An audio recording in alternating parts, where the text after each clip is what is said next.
A lot of people who watch our channel here are fascinated by so many facets about history, as I am, and I love to share them with you. And a lot of people point out things when we've been filming, even things that I've missed at the side, and they say, Neil, what's that? Or, what was that door for? And then afterwards you think, I don't know, I need to now go back. One bit I wanted to just quickly share with you here was this. As you can see at the side of your screen here, this is next to the church door.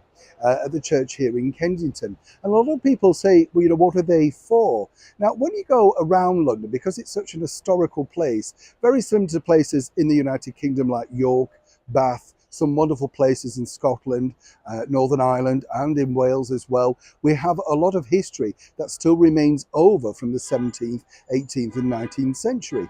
And this particular sort of iron gird, or whatever you want to call it, is basically a boot remover. Let me explain. You see, when the churches were built at this particular point, you would probably have arrived by horse and cart, hansom cab, that sort of stuff. Now, it wasn't always beautifully paved the way it is today. Once you disembarked from your hansom cab, sedan chair, however you were lucky enough to travel to church, or indeed many of the other fine buildings up and down this great city, and you will be very, very politely requested to wipe the mud from underneath your boots. This has included the ladies as well. And remember, they had a bigger problem because in that particular era, they would have had huge crinoline skirts. Think Downton Abbey, upstairs, downstairs, that sort of stuff. And this wasn't just about being respectful for inside the church and keeping it clean, but it really was because the roads were filthy, everything was literally thrown on the road. I don't need to go into detail, but you can imagine.